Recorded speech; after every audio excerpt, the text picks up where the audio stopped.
Travis Wesley had the worst day of his life. It's not every day that your wife, with whom you've lived for 23 years, tells you that she's going to start dating other men and invites you to date other women, starting from that very evening. He sat at the kitchen table gripping his glass of monkey shoulder scotch. He hadn't taken a sip in the last 10 minutes, just staring blankly ahead, unable to see or hear anything, but definitely feeling it, sick to his stomach.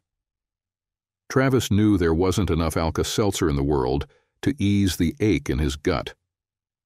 He had heard stories about wives telling their husbands they were going to date other men, but he always thought those were just urban myths. How could any woman think her devoted husband would accept her dating other men? He understood what the term cuckold meant, but he never imagined a woman could be so indifferent to her own husband's feelings, so openly selfish in her desires, until 45 minutes ago. It had to be a Monday, of course. Still, things were going well at the defense contracting firm where Travis worked, and he even left the office just a little after 5 p.m., whistling a cheerful tune. His good mood lingered as he stepped into the house, only to find his wife at the kitchen table, sipping a glass of red wine. A glass and a bottle of his favorite blended scotch were set at his usual place. He set down his briefcase and poured himself a generous drink before sitting down. "What's going on, Lauren?" Travis asked, noticing the crooked half-smile on her face. She met his gaze and smirked. The look in her eyes was unsettling. He shifted uneasily in his chair. "Do you think I've been a good wife and mother all these years, Trav?" she asked, her tone completely calm. Travis furrowed his brow. His wife knew him as a quiet, thoughtful man, and she could almost see the gears turning in his mind before he responded. "Yeah, I do. So, Do you think I deserve some kind of reward?" she asked in that same flat tone. More moments passed as Travis again carefully considered his words. "A reward for doing what a good wife and mother should do? Do I get a reward for being a good husband and father? What exactly are you asking me, Lauren?" Travis asked, irritation creeping into his voice. "Travis, I want to go out on a date tonight with another man," she said, as calmly as a still lake on a flawless morning. Travis was grateful to be sitting. He felt a surge of bile in his throat. His mind went blank like a freshly wiped whiteboard. "A date?" he barely whispered. "With another man?" Lauren looked at him as if he were a slow-witted child. She nodded slowly. "Yes, with another man, Trav. I haven't been on a date with anyone else since we became exclusive 24 years ago. I've been a good wife, a good mother, and I think I deserve a night out with someone new. Not for love, just for pleasure. Just intimacy," she explained. "I'm 47, and I'm not going to be attractive forever. I want to experience more men while I'm still desirable, and can get them with just a snap of my fingers." Travis's jaw slowly dropped. He knew he had heard his wife correctly, but surely she couldn't be serious. Could she? He didn't even need to ask. Lauren was nodding, as if she could read his thoughts. "Damn it," he muttered as she stood up from the table and headed upstairs to the master bedroom to change. When Lauren returned, she looked stunning in a little black dress that clung perfectly to her 5 feet 5 inches frame. The neckline plunged to reveal her braless C-cup breeties, and the hem barely reached mid-thigh. Her makeup was minimal. She didn't need much, and her long blonde hair was tied up in a sleek ponytail. It was a breathtaking moment. Lauren knew she had her husband completely captivated. Then, "I'm not allowing this, Lauren," Travis said firmly from his seat. "I don't know what you're planning, but you're not doing it while still being my wife. Lauren's radiant smile twisted into a bitter sneer. "You're not ruining this night for me, Trav. You can act tough, but we both know you won't divorce me over this.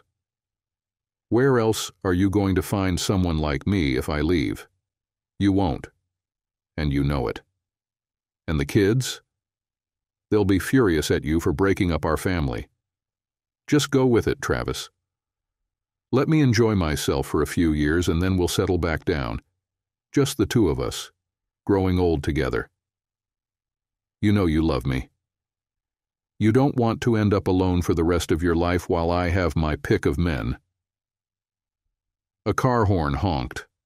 Lauren grabbed a small bag and moved toward Travis, attempting to give him a quick goodbye kiss. Her husband flinched as if he'd been mildly shocked, leaning away from her. For a brief moment, Lauren looked surprised and hurt, but her expression quickly shifted to anger. "I'll be home when I'm home," she snapped as she walked out. He watched her leave through the front door with a sense of dismay. Could 23 years of marriage really be over just like that? It sure seemed that way, he thought. Lauren didn't even glance back as she exited. It's a sad but undeniable truth, according to scientists, that attractive people often have an advantage in life over those who are more average-looking. They make friends more easily, receive more favorable treatment, and even tend to get better grades from teachers. This was especially true for Lauren, and things only intensified when she turned 13 and her body fully developed. She quickly realized that with a smile and a flutter of her eyelashes, she could win over almost any boy she wanted. And for those who played hard to get, a slight push of her chest sealed the deal. Like almost every boy she encountered, Travis fell under Lauren's spell the moment he met her. His family had moved to town the summer before 8th grade, and on the first day of school, Lauren had already caught his eye. It didn't take long for him to become infatuated with her. Travis was a decent athlete and well-liked among his peers. Eventually, he mustered up the courage to ask Lauren out, middle school style, and to his delight, she agreed. They started dating and stayed together for a few weeks into their freshman year of high school, until Lauren left Travis for junior Landon Estes, a starting player on the varsity football team.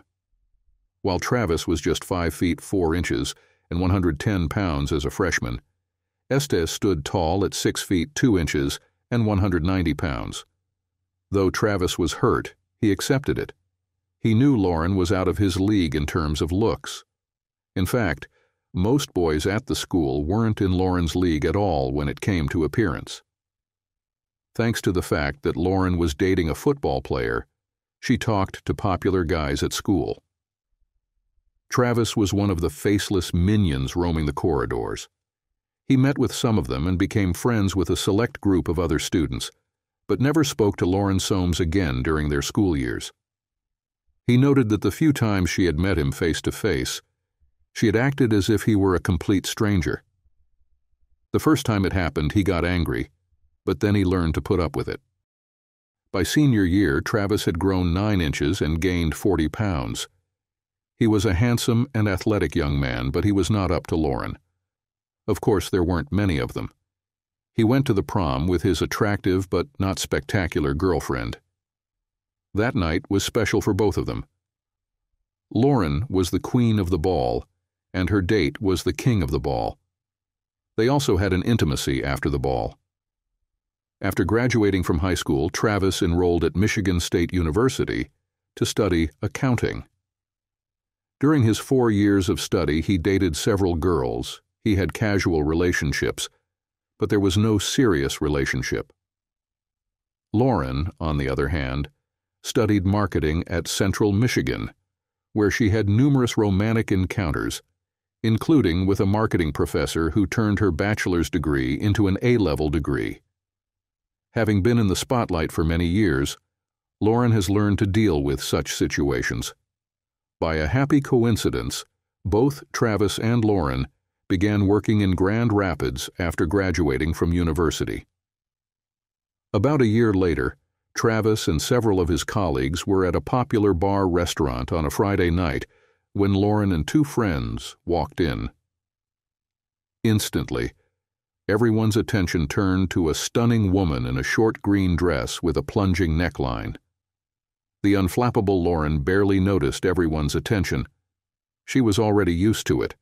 Who the hell is this goddess? Steve White, eyes wide, turned to the people sitting at the table. Before he could think, Travis blurted out, "Ladies and gentlemen, this is Lauren Soames, the goddess and my girlfriend from the 8th grade." All eyes turned to Travis, and many of them dropped their jaws in surprise. "Have you met her?" one of them asked, stunned. Travis grimaced. He didn't like being the center of attention. "I was about 14 years old," he replied quietly.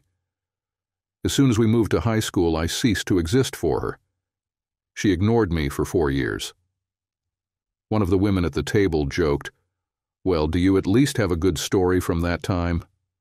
Because, to be honest, I wouldn't hesitate to agree to this, and I'm sure I'm the most honest person here. The entire group burst into loud laughter, catching Lauren and her friend's attention.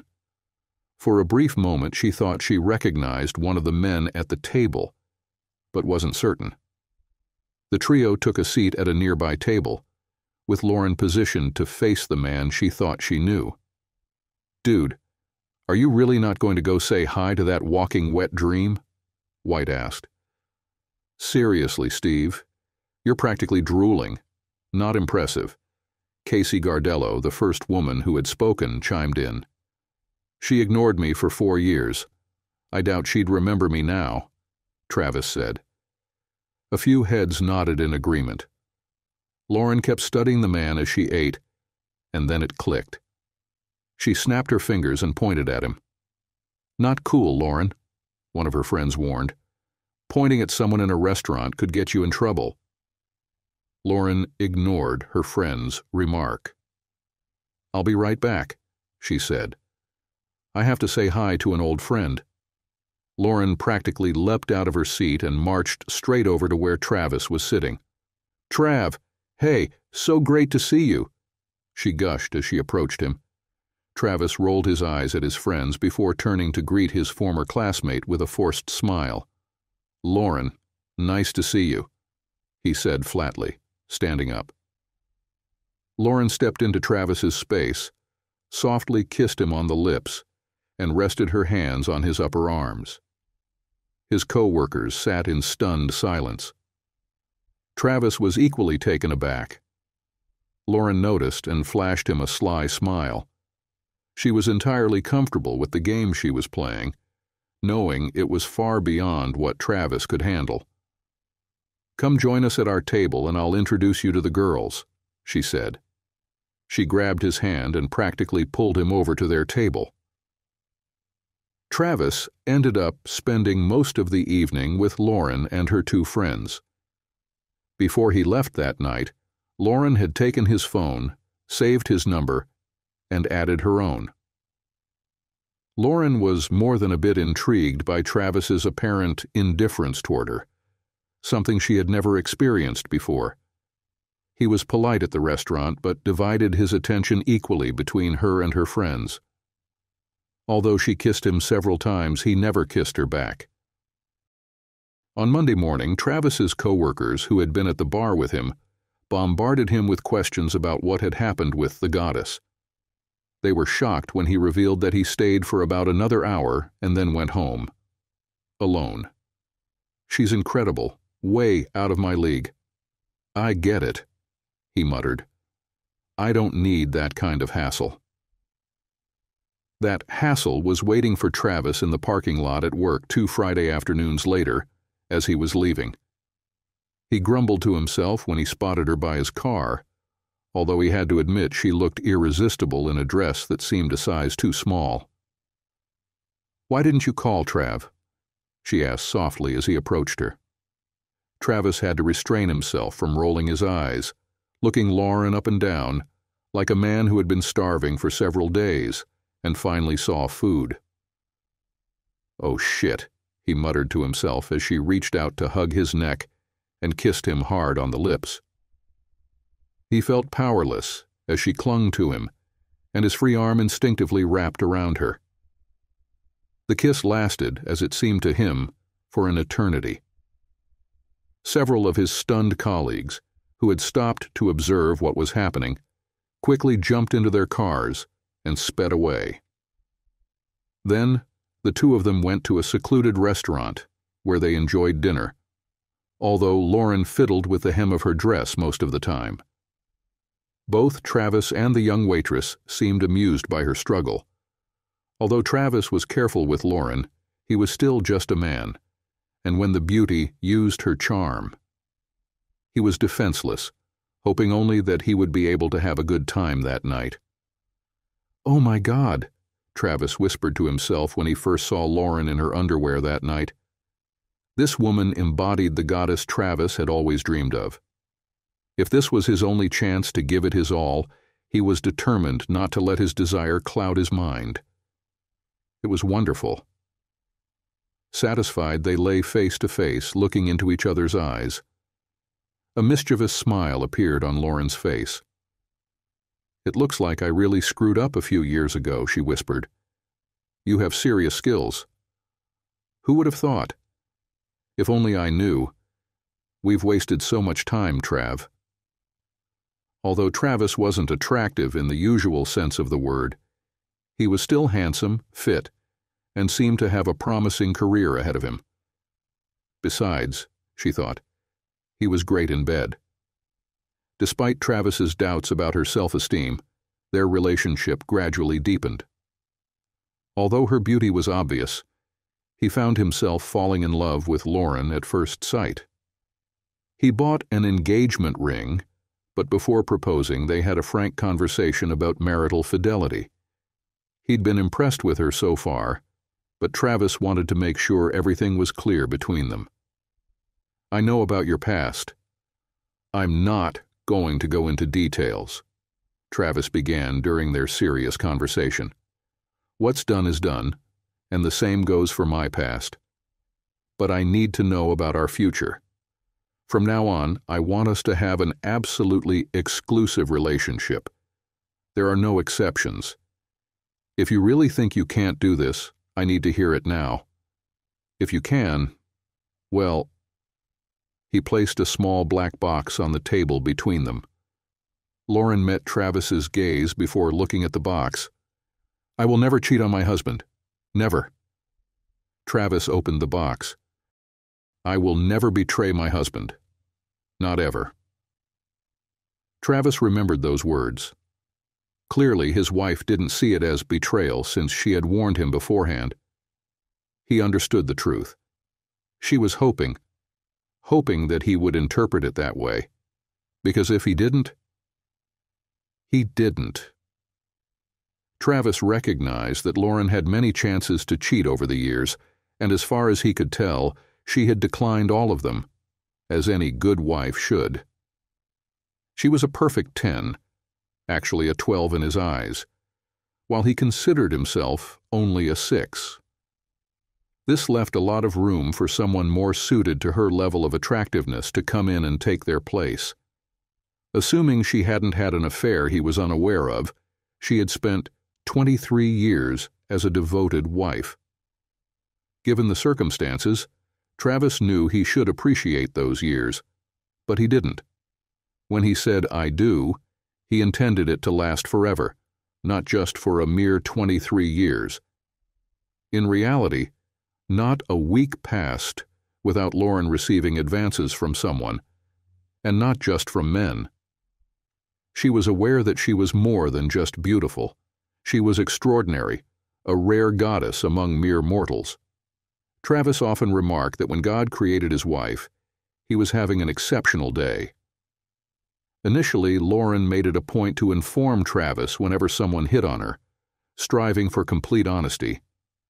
However, after a few years, Travis expressed that he trusted her enough not to need constant updates. He only wanted to know if someone persisted after a rejection. In that case, he would take action to address the situation. In contrast, Travis was seldom approached by women. This was partly due to the way he used his wedding ring as a sort of shield. Almost immediately after meeting a woman, he would mention his wife and children in a very positive light, effectively dousing any potential romantic interest. He didn't even realize he was doing this, but it successfully deterred most women before they could flirt. Lauren was completely unaware that her husband was preemptively shutting down any potential advances, or worse. Their nearly storybook marriage lasted 22 years until Rosa Esposito entered the scene, or more accurately, began working at the same public relations firm as Lauren.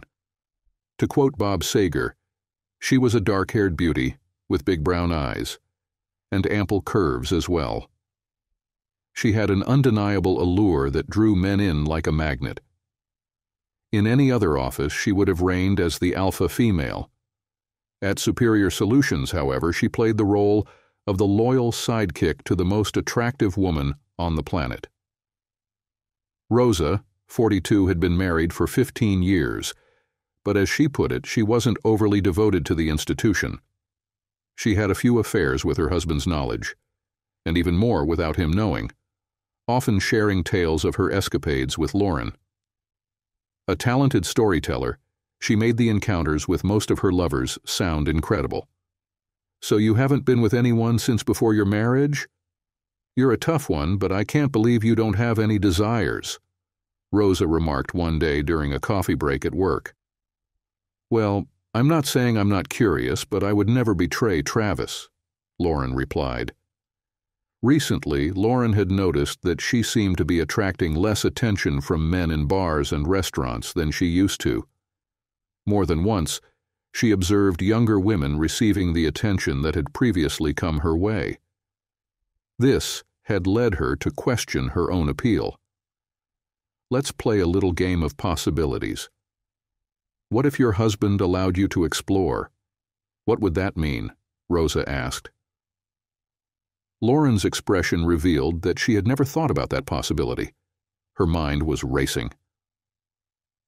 "Well, if I had permission, it would certainly change things," Lauren admitted, a shy smile forming on her lips. "Have you ever thought about asking for permission?" Rosa probed. "You know, anything worth having is worth asking for." Lauren hadn't considered that before.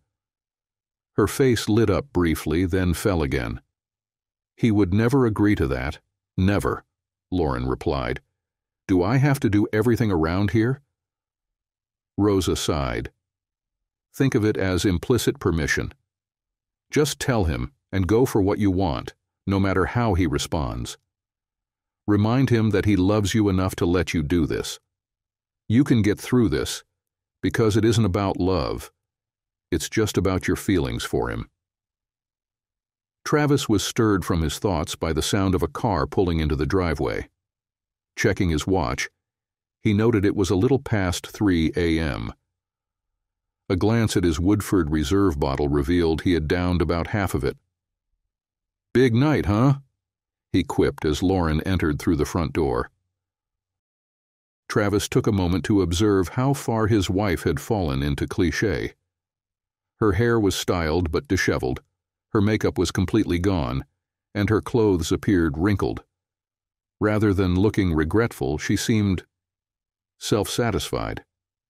"I could say the same about you," she shot back. "You didn't have to wait up for me, you know." "I'm heading to bed. Are you coming?" "Maybe not ever again with you," he retorted.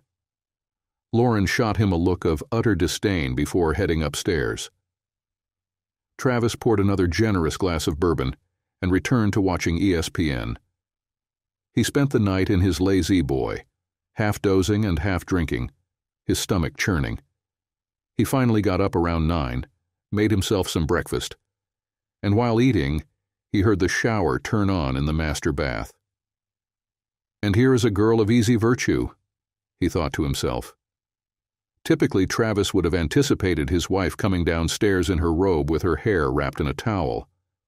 However, this morning, she didn't appear for nearly an hour, And when she finally did, she looked flawless as always, dried, dressed, and made up.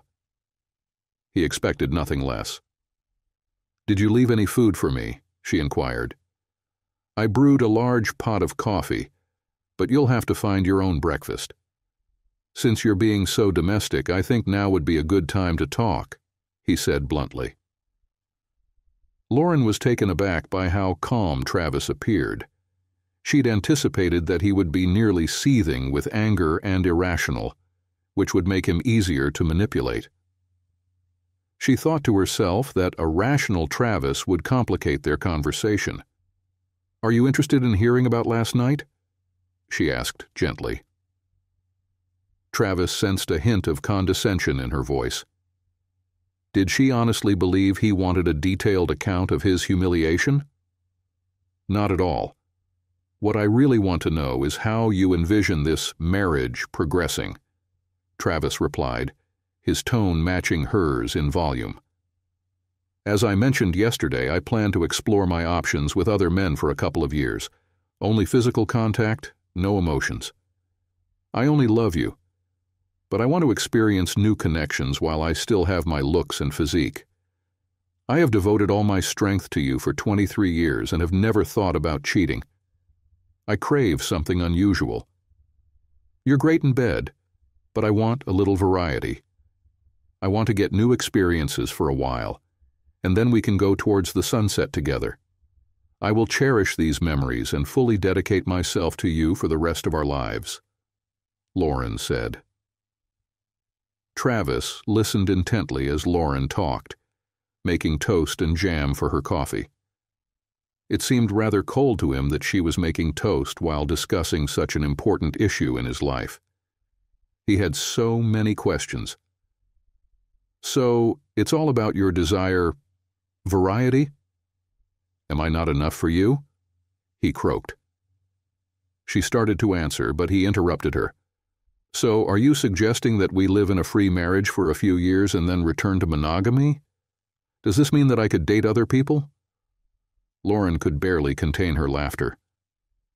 The idea that her normally reserved husband would ask another woman out on a date was absurd. Travis was the most devoted husband she had ever known. And yet, if that was what it took for him to agree— "In fact, yes," she replied, "but I suppose it would only be about intimacy for you too." Travis raised his eyebrows and shrugged slightly, leaving Lauren puzzled by his reaction. But then an idea came to her. "How about a date with Rose? You know, that really attractive woman from my office. I'm sure she wouldn't mind," Lauren suggested, knowing full well that her friend would most likely agree to sleep with her husband, especially if it meant helping Lauren fulfill her desire to be with other men while still married. Travis seemed to be torn apart. The impatient 21-year-old bachelor inside him wanted to get Rosa into bed, while the responsible 47-year-old married man knew he couldn't do it. "I would love to go on a date with Rose, but no thanks, baby. It would just make me the same as you, the way you showed yourself last night," he remarked. A smile appeared on Lauren's face but quickly turned to anger. "I'm not a girl of easy virtue," she screamed. "Whatever you say, baby," he replied, much more matter-of-factly than she had expected. "I'm not interested in it anyway." "Well, pull yourself together, baby, because I'm going to get through this whether you like it or not," she blurted out. On Monday morning around 11 o'clock, Rosa looked into Lauren's office and found that she did not look happy. "Forget about that smug jerk and the horse he rode," Lauren hissed at Rose as she closed the office door behind her. "Can you believe that he even refused to date you?" Rose frowned. "I didn't know I was on the menu. But seriously, what was he thinking? How could he refuse it?" she said. "What about your date? Did you like it, or did Travis ruin everything?" Rose asked. "The date was amazing. Jonas definitely knows how to make a woman feel special," Lauren replied enthusiastically. "To be honest, it's been so long since I've been with another man. I really appreciated the difference." Who do you think I should choose next?" Both women laughed heartily. Lauren felt a surge of confidence knowing that she hadn't received the divorce papers yet. Since she and her husband barely spoke, she decided it was better not to ask about his intentions at all. Although he hadn't told his wife, Travis was really reluctant to rush into a divorce. He hoped she'd quickly come to her senses and give up her ridiculous plans to cheat on him. He believed that if she stopped this nonsense, he could forgive her, and they could move past her betrayal. His hopes were lifted when Lauren didn't go on a date the following week, though he still hadn't moved back into the master bedroom, and their communication remained strained. But the next Friday evening, Lauren was all dressed up again, clearly ready to go out. "You're really going to do this again, same guy, or are you hooking up with someone new this week?" Travis growled bitterly. "Come on, Trav. Haven't you listened to anything I've said? This isn't about you. It's about me, wanting to enjoy myself a bit before I'm too old to attract anyone. It's not that I want you less. I just want something more. And different. You know I get hit on all the time. I just want to enjoy that. But I'll always come back to you. What if I don't want you to come back? I'm not going to share you. I won't just sit by while you have your fun. That's not who I am. I'm not going to be here waiting while you mess around with half the men in this town. I wasn't sure after your first date, but I think I could have forgiven that. One time might have been stupidity, but twice? That's pure disrespect and betrayal. Stay out all night. Stay out forever. We're done. I wasn't put on this earth to take crap from you." Wah, she mocked, making talking motions with her hand. "You know you don't want to lose me. It doesn't have to be one way or the other." Travis had his lawyer working on the paperwork the previous week, hoping against hope that it wouldn't come to that. He planned to call and have his wife served on Monday morning, but first he needed to speak with his two daughters and break the news to them. Initially, neither Jackie, 21, nor Michelle, 19, believed their father when he called that night, at least not outwardly. However, during their conversations he realized that his oldest daughter might have had an inkling that something was wrong. "You knew she was going to do this and didn't tell me?" he shouted over the phone. "Don't you think I deserve to know what was about to happen?" "Please, Daddy. I was caught in a really tough situation. No matter how I handled it, one of you would end up upset with me. Besides, it's her body. You don't own it. If she wants to share it—" Don't go there," Travis yelled. "I understand she put you in the middle, but don't give me that nonsense about her being able to do whatever she wants with her body. We made vows. Vows take precedence over the her body argument." She stammered, then fell silent. "Damn, baby." "I'm sorry, Daddy," she whispered. When Lauren arrived at 2 a.m., Travis was nowhere to be found. Although she arrived an hour earlier than last time, she looked a little shabby. Gabriel Esposito was a strong man who was quite aggressive physically, perhaps the strongest partner Lauren had ever encountered. By the end of the night, she was moving cautiously. Overall, she thinks it was a fantastic evening and hopes to enjoy Gabriel's company again someday. Lauren was stunned and humiliated when she received the divorce papers at her office on Monday morning. Shocked, she rushed to the ladies' room in tears. Rose appeared a few minutes later after hearing the noise. "You should have known that he would at least serve you," Rosa commented. "You really hurt him, baby? This is his way of getting back at you. This is an eye for an eye situation. Men can be so childish. He's trying to manipulate you. He will not part with a 23-year marriage and half of his property so easily. Give him a week of solitude, and he'll come crawling back." As soon as Lauren pulled herself together, she returned to her desk, grabbed the phone, and immediately called her husband. "How could you do this to me? In the office, in front of everyone. I know it hurts, but I deserved better, Travis," she almost shouted into the phone. "After 23 years, didn't I deserve better than you making the decision to open our marriage on your own? If I wasn't enough for you, couldn't you have at least warned me first, so we could part ways like mature adults?" Travis said. "I don't want to be mature about this. I don't want a divorce. I still love you." "You love me too," she cried. "I do still love you, but that love diminishes every time you sleep with someone else," he replied fiercely. "My love isn't limitless. Like you, I always believed it was. Turns out we were both mistaken." Lauren resisted the divorce. Her attorney pushed for marriage counseling, even though Travis was firmly opposed. When they entered the counselor's office, Lauren smiled while Travis frowned at the sight of Lillian Camacho seated at the counseling table. Statistics show that many marriage counselors believe their role is to help reconcile couples seeking divorce, and female counselors often seem to favor the women. The couple occupied 2 of the 3 vacant seats at the table.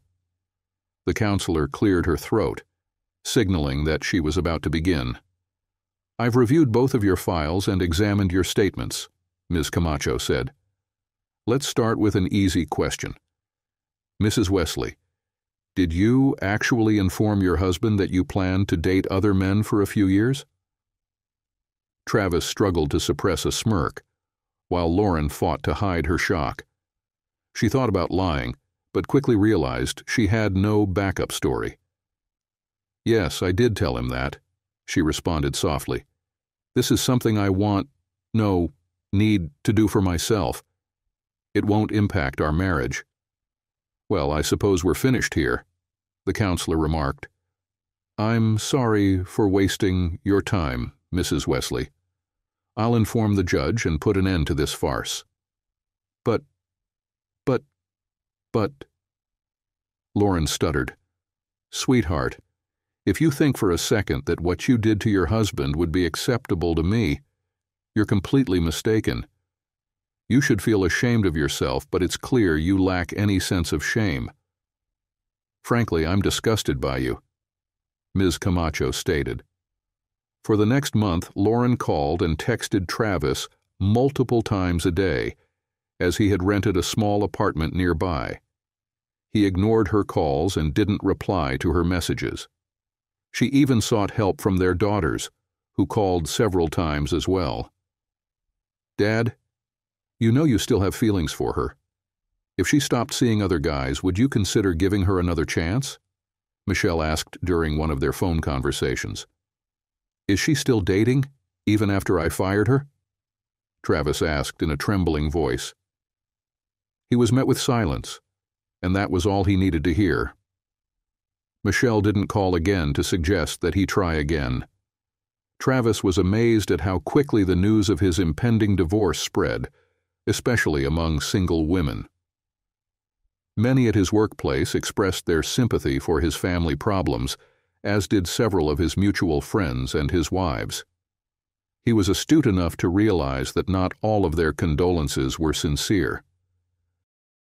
Connie Meng, his wife's longtime friend, reached out to him to express her regret for the situation Travis found himself in. She quite openly offered to lean on his shoulder and hinted at a closer relationship to satisfy his desires.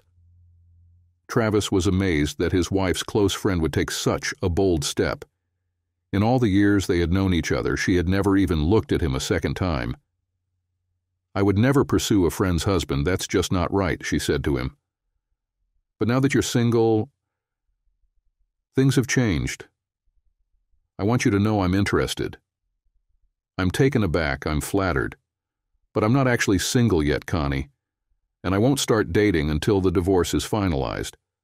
I know it might seem foolish, but I refuse to cheat," Travis replied.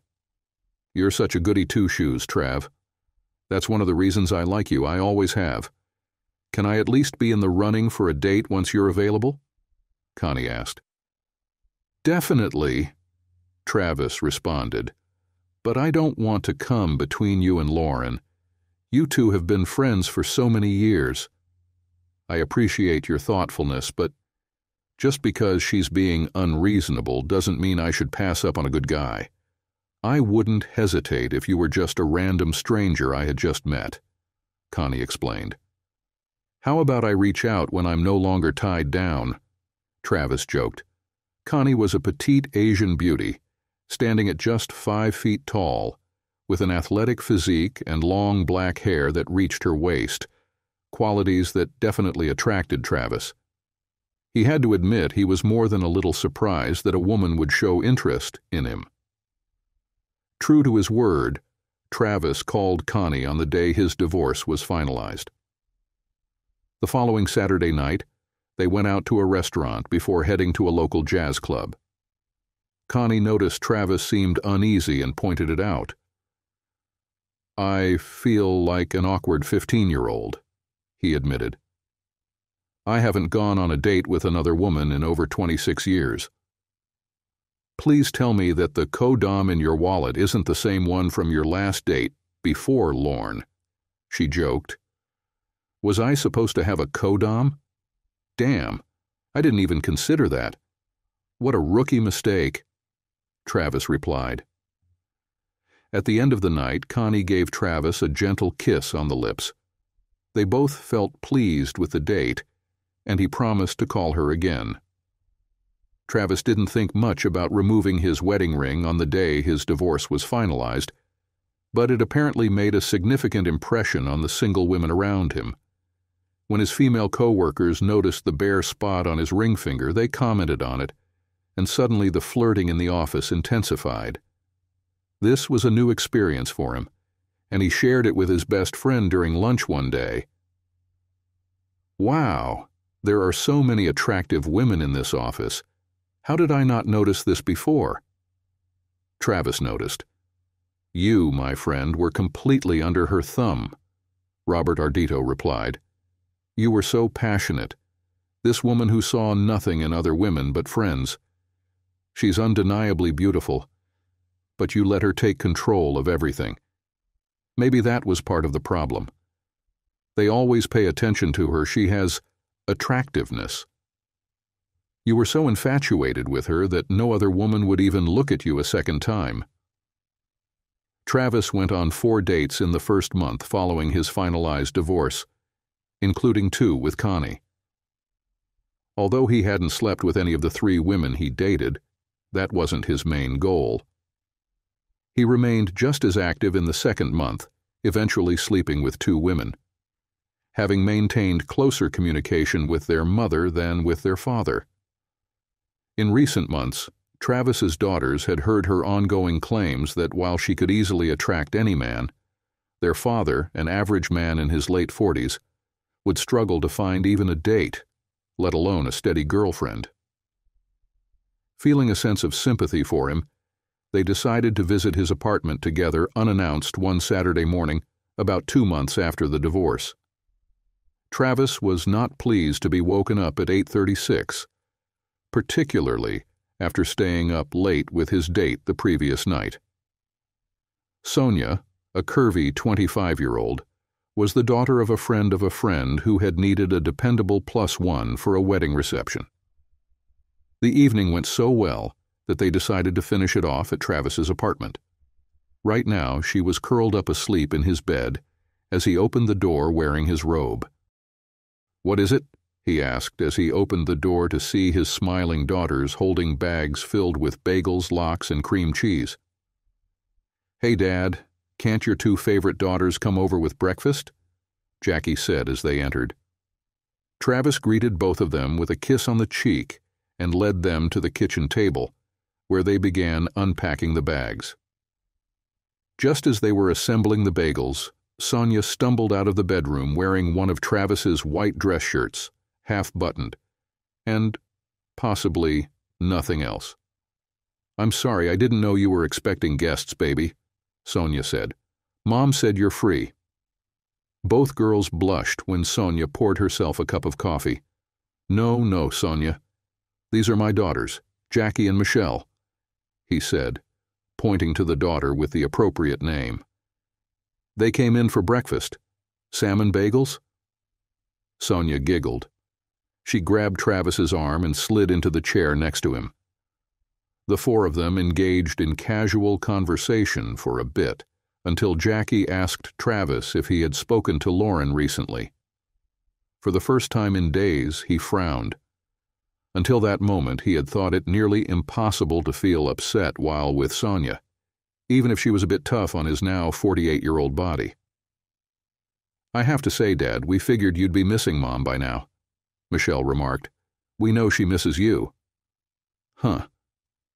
I would have thought that with me out of the picture, she'd be having a great time. I realize I was a burden for her. I thought she'd be having fun with multiple partners in our old bed." "Daddy!" Jackie exclaimed, while Sonia laughed and Michelle frowned. "She's not a promiscuous woman, you know." "Really? Just think about it for a moment. How many different guys has she been with since we split? And then there were the two I know of before I left." Both girls blushed and looked down. "Wow. If it's 2 guys a month for, what, 10 months, that would add up to 20 different guys. If it's 3 a month, then that's 30. Seems like quite a few to me," Sonia chimed in. If looks had the power to kill, Travis's daughters would have sent Sonia to her grave in seconds. She was very aware of this.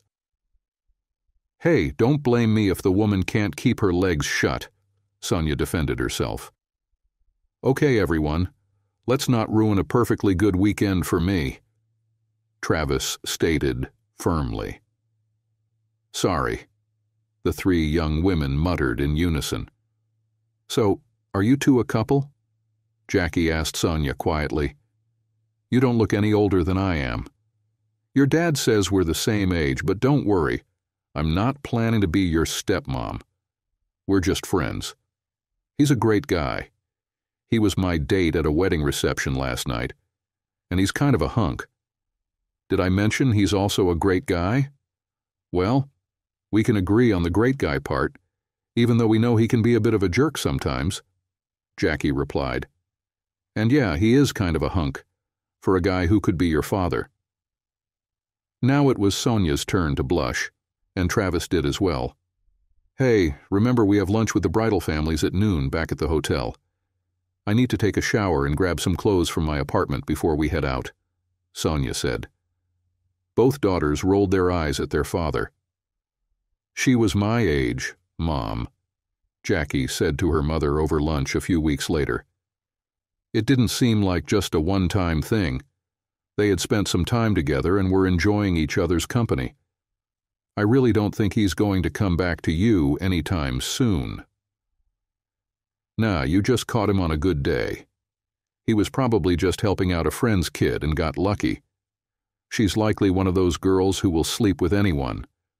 Your dad is a great guy, but he's not exactly a stud, Jackie." Jackie raised her eyebrows at her mother. "You always seemed pretty happy with him, until you told him you were going to cheat. Why didn't you just cheat without telling him? Wouldn't that have been easier? You could have had it all." "That would have been cheating, Jackie. If he had found out, we would have been finished. By telling him I wasn't cheating, and I thought he'd give me what I wanted when he realized what he was risking. Honestly, I never expected a divorce. I didn't think he had it in him. Mom, I think you confused love with weakness, and at some point you decided it was all about you. Was it all worth it?" For the first time, Lauren's face showed the strain of what she had been through. Everything sounded much better from Rose's lips than it actually turned out to be. She couldn't exactly tell her daughter that the intimacy was good, but no, it wasn't worth it. She also couldn't tell her daughter that she never thought Travis would do anything other than sit and yearn for his beautiful ex-wife. She was so immersed in herself that she did not even imagine that a handsome, though not gorgeous man with a bright personality, intelligence, and a solid job could attract the attention of single women, and not just middle-aged women. She knew that since the divorce was finalized, her ex-husband had dated several women, including her longtime friend Connie, and now some younger one. Instead of sitting at home and mourning his past life, he went on dates like a 20-year-old bachelor and got more than he was supposed to. She didn't say anything to Connie when she found out that her friend was dating her ex for the first time, assuming it was some kind of pity date, but there was absolutely no need for a second date, and she rather loudly informed Connie face to face. "I thought we were friends, Con," Lauren said firmly. "You're supposed to be on my side. We women need to stick together." "But he didn't do anything wrong to you, Lauren. He's a good guy, an amazing guy. He's everything I could want in a man.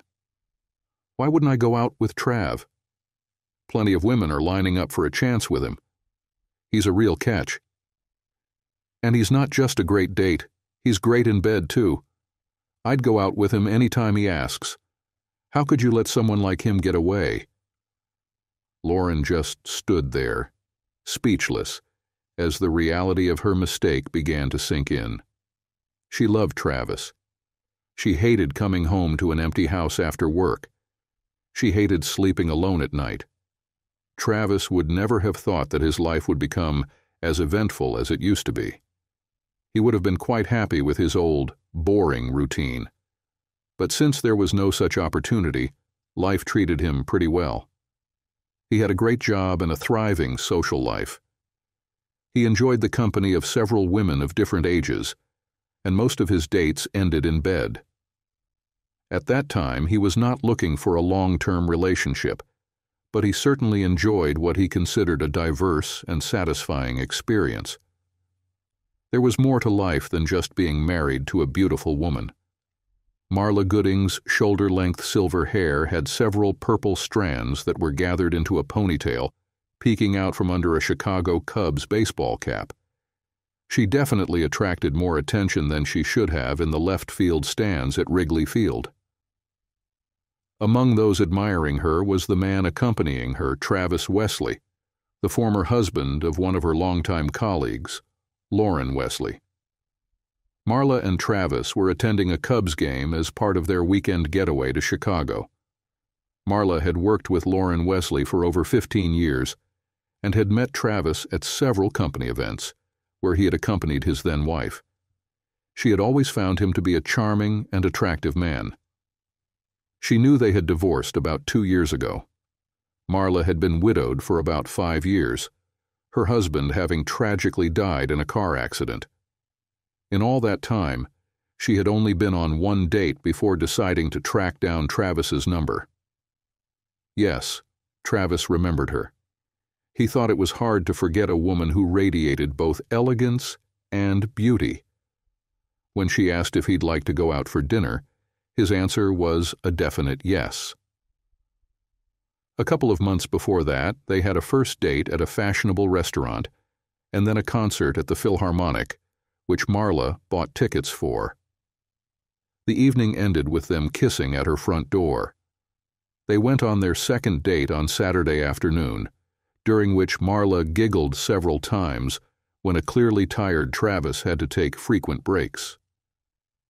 She and her late husband were avid mountain climbers and hikers, and although Travis thought he was in good shape, he quickly realized the opposite.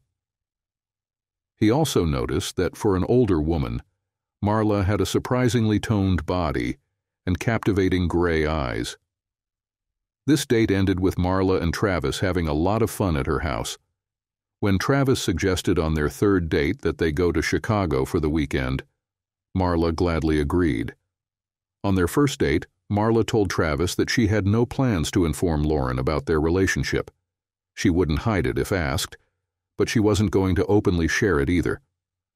Marla also mentioned that Lauren had told her colleagues that she and Travis were divorcing due to irreconcilable differences. Travis, in turn, gave Marla the same explanation he had told everyone else, that Lauren had cheated on him with at least 2 men. He didn't go into any more detail. In the 2 years since the divorce, Travis had formed several meaningful relationships and was enjoying what he considered an incredible intimacy life. His partners all thought highly of him, with several hoping to be in the running for when he was ready to trust women again and pursue marriage. Lauren, on the other hand, had a different approach. As she had once told her then-husband before her first date, she was only interested in intimacy fulfillment, while she still had the looks to attract nearly any man she wanted. She wasn't seeking emotional attachments, and most of her partners weren't either. This fundamental difference between the 2 former partners became an issue for Jackie.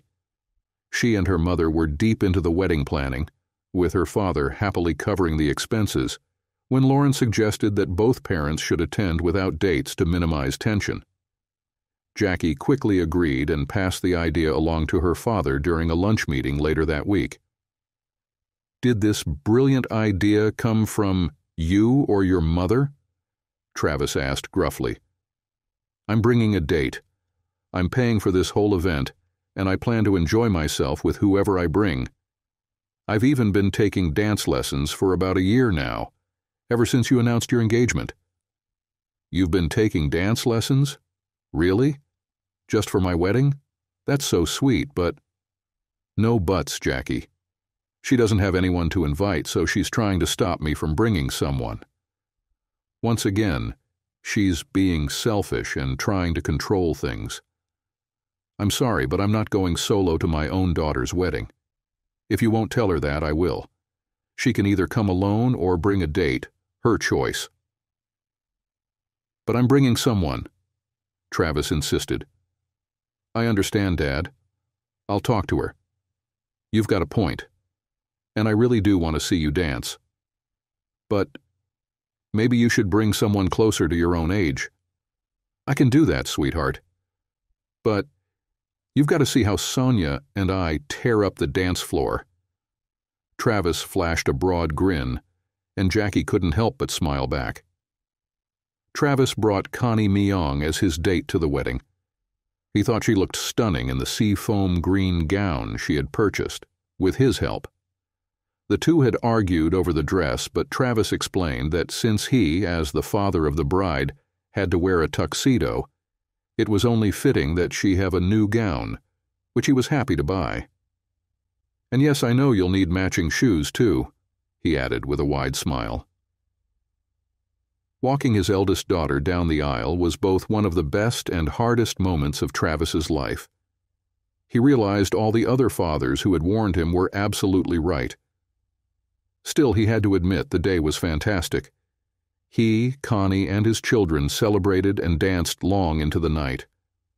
The only moment of tension that day came when his ex-wife arrived with her own date. Not that Travis minded, but the date spent the first part of the wedding smirking at him, and the second part ogling and inappropriately touching several women while drunk and obnoxious. Eventually, Jackie had to ask her mother to remove the guest. Lauren, clearly embarrassed, apologized repeatedly and hurriedly escorted the man out. Before leaving, however, Lauren followed Connie into the women's restroom. "You man-stealing bitch!" Lauren snapped once they were alone. "Excuse me, but I never stole any man," Connie replied calmly. "He divorced you before we even started dating. You've got no one to blame but yourself. You threw away a great man for a fling." Lauren's face flushed red.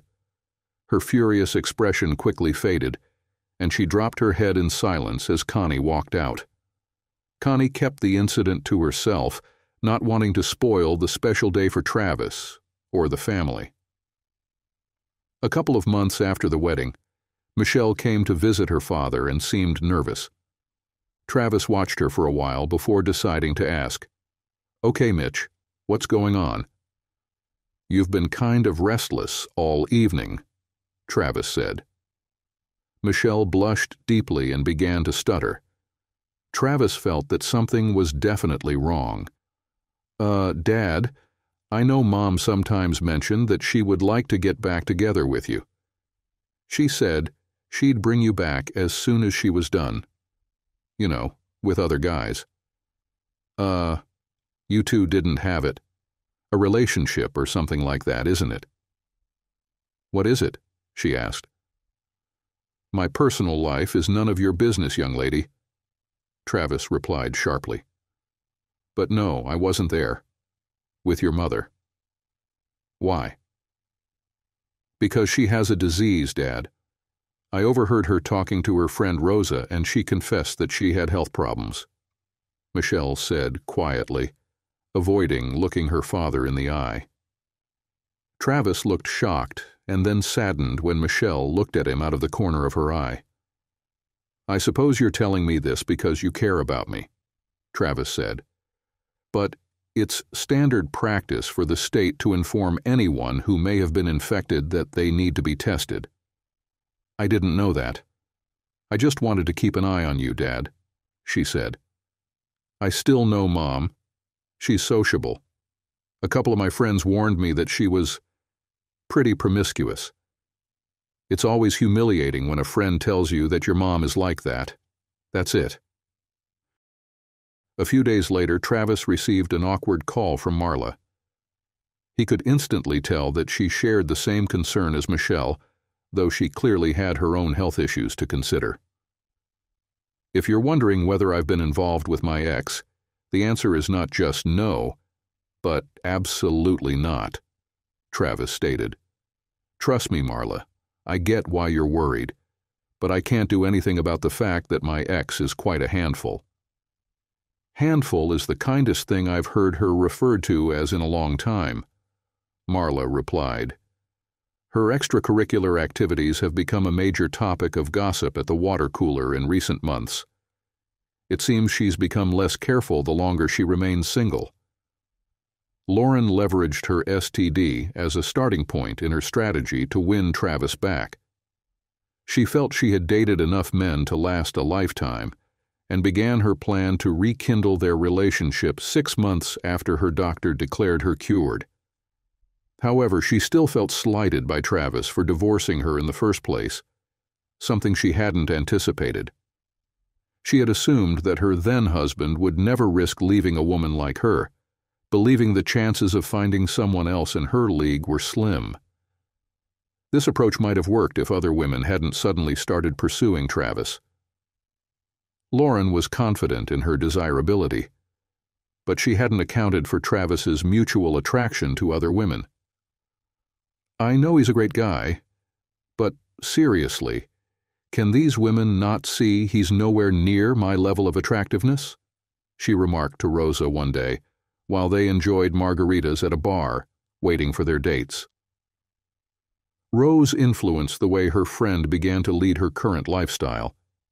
She acknowledged that Travis was attractive but seriously underestimated the depth of his character, partly because he always seemed to give in to his wife. She expected Travis to just sit and sulk while his wife was with other men. Who knew he had such charisma? Lauren and Rose had been discreetly following Travis ever since Lauren issued her ultimatum, and in fact it seemed that his intimacy life was almost as active as Lauren's had been since the divorce was finalized.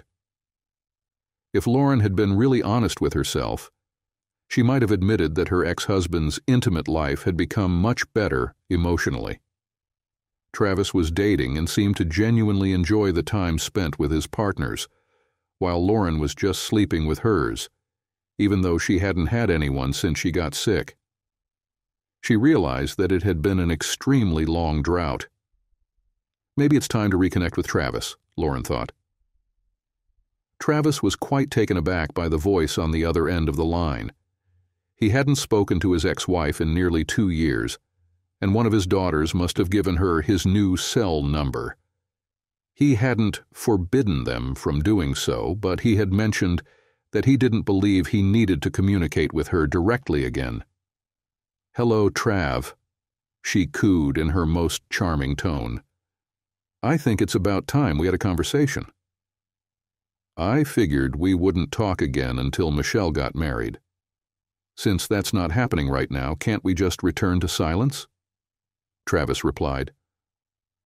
Same old Travis, still trying to deny that you love me. But deep down you know you do. You want me back, she countered. Same old Lauren, he shot back, still believing everything revolves around you. Look, Trav, I understand that you're still angry with me, but I really do love you. Maybe I should have just cheated on you and kept you in the dark, but that would have been deceitful. It was still cheating, Lauren. Just because you warned me about it doesn't make it any less so. You did it because you thought I would never let you go. How pathetic do you think I am? Travis retorted. I know you think you're a 10, hell, maybe even a 12, but this isn't just about your looks. I don't have to live in your shadow. As I've learned over the past few years, I am much more than the husband of a beautiful woman. Other women want what I can offer and are ready to reciprocate emotionally. The last few years have actually been great for me. Why would I want to get back with someone selfish who clearly didn't respect me and, despite what she claims, doesn't love me as I loved her? Loved, in the past tense. After hanging up, Travis set his phone aside and turned to the woman beside him. Are you ready for round 2? He asked Sonia. Sonia eventually found her soulmate and married him, but Connie and Marla continued their relationships with Travis. He developed feelings for both women in his own way but decided never to marry again. They too loved him uniquely, and both accepted this shared dynamic. In fact, both were invited to sit with Travis at the wedding of his second daughter, Michelle, several years later. This did not sit well with Lauren, who chose not to invite a +1 to the wedding. She complained to her daughter, but Michelle remained firm. Connie and Marla are among the 2 people closest to Dad, alongside me and Jackie and her family, Michelle said. They care for Dad genuinely and prioritize him over their own selfish desires, something not everyone can claim. You had him, but you let him go for some fleeting encounters. Why? Just because you feared aging and thought he had no other choices. He would never have chosen to leave you. Not for anything or anyone. Travis was satisfied with his life, even if it wasn't what he initially wanted. He had moved past what he deemed an unbearable situation. Lauren's life wasn't entirely filled with loneliness and regret. After all, she was still an attractive woman, and attractive women often find that men pursue them just by being present. Lauren received plenty of attention and had several short-term relationships, but none turned into anything lasting. Reflecting on her past, Lauren had to admit that she regretted informing her then-husband about her intentions to cheat. It was difficult for her to comprehend how easily Travis had let her go. She often wondered how she could have misjudged the situation so severely. She was a 12, and he was just a 6. It wasn't supposed to end this way.